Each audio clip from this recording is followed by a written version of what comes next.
বিষয়টো হ'ল আপোনাৰ যেটো সোণাপুৰৰ যেটো উচ্ছেদ অভিযান ৰাজ্য চৰকাৰে চলাই আছিলে, এই উচ্ছেদ অভিযান সম্পৰ্কত আপোনাৰ দুখন লেখ আবেদন মহামান্য গুৱাহাটী উচ্চ ন্যায়ালয়ত দাখিল হৈছিল।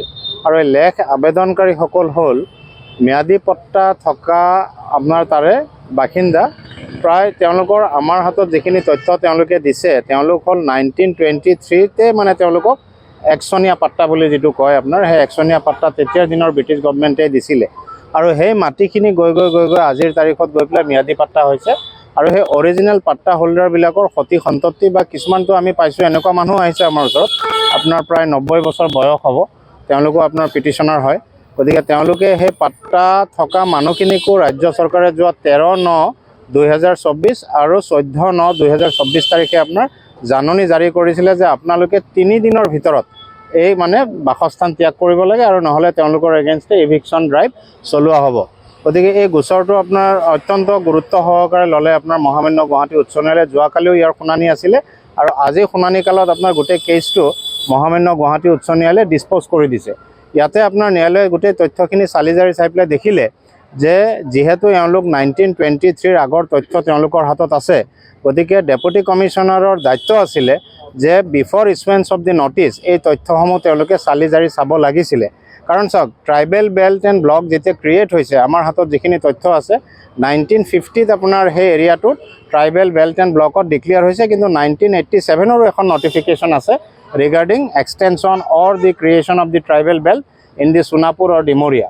গতিকে আমি যুক্তি ৰাখিছিলোঁ মহামান্য ন্যায়ালয়ত যে আমাৰ বসতি তাতে আপোনাৰ যিহেতু tribal belt and block create হোৱাৰ আগৰ পৰাই আছোঁ আমি তাতে, গতিকে ট্ৰাইবেল বেল্ট এণ্ড ব্লকৰ যিখিনি ৰেষ্ট্ৰিকশ্যন, যিখিনি ৰেগুলেশ্যন আৰু যিখিনি ল, সেইখিনি আমাৰ ক্ষেত্ৰত প্ৰযোজ্য নহয়। গতিকে মহামান্য ন্যায়ালয়ে এই গোটেই তথ্যখিনি চালি জাৰি চাই পেলাই আজি সন্তুষ্ট হৈ পেলাই এটা নিৰ্দেশনা জাৰি কৰিছে যে ডেপুটি কমিশ্যনাৰক এই আবেদনকাৰীসকলক তেওঁলোকৰ তথ্য সহকাৰে এখন ইণ্ডিভিজুৱেল দৰখাস্ত ডেপুটি কমিশ্যনাৰক দিব দিছে। আৰু তথ্য সহকাৰে যে তেওঁলোকে দেখুৱাব লাগিব ডেপুটি কমিশ্যনাৰক যে তেওঁলোকৰ এক্সিষ্টেঞ্চ তাতে বিফৰ দি ইণ্ডিপেণ্ডেঞ্চ মানে 1923ৰ আগৰ পৰাই তেওঁলোক যে তাতে বাসিন্দা হৈ আছে, এই গোটেই তথ্যখিনি মানে তেওঁলোকে ডেপুটি কমিশ্যনাৰ কামৰূপ মেট্ৰৰ তাত জমা দিব লাগিব অহা 30/9/2024 তাৰিখৰ ভিতৰত। গতিকে এতিয়া যেতিয়ালৈকে ডেপুটি কমিশ্যনাৰে এই তথ্যসমূহ চালি জাৰি চাই পেলাই প্ৰত্যেকজন পিটিশ্যনাৰৰ ক্ষেত্ৰত এখন মানে অৰ্ডাৰ বা নিৰ্দেশনা জাৰি কৰিব লাগিব যে তেওঁলোক তাতে থাকিব নে তেওঁলোকক উচ্ছেদ কৰা হ'ব নহ'ব, এইটো মেৰিট এছেছমেণ্ট কৰাৰ পিছতহে ডেপুটি কমিশ্যনাৰে এই অৰ্ডাৰত উল্লেখ কৰিব লাগিব।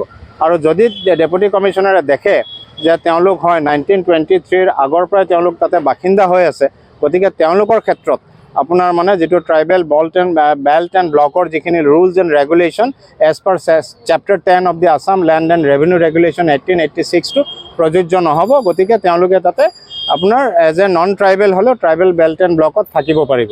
গতিকে এইটো হ'ল মহামান্য ন্যায়ালয়ৰ এটা আজিৰ নিৰ্দেশনা।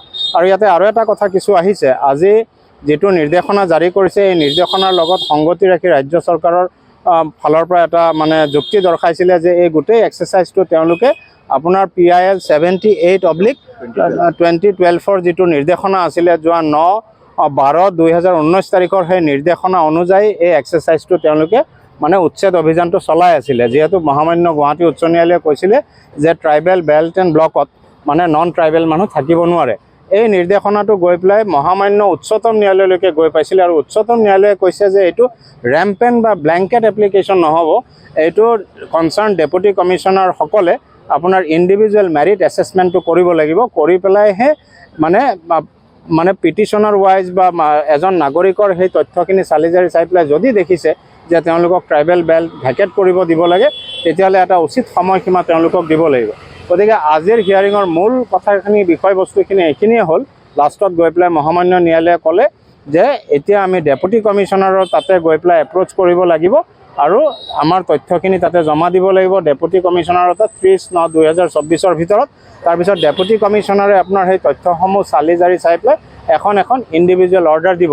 আৰু যেতিয়ালৈকে ডেপুটি কমিশ্যনাৰে কোনো সিদ্ধান্ত নল'ব, তেতিয়ালৈকে ৰাজ্য চৰকাৰৰ মহা অধিবক্তাই মহামান্য ন্যায়ালয়ত আণ্ডাৰটেকিং দিছে যে যিটো এভিকশ্যন এক্সাৰচাইজ কৰা হৈছিলে কোনো ধৰণৰ এভিকশ্যন এক্সাৰচাইজ কৰা নহ'ব।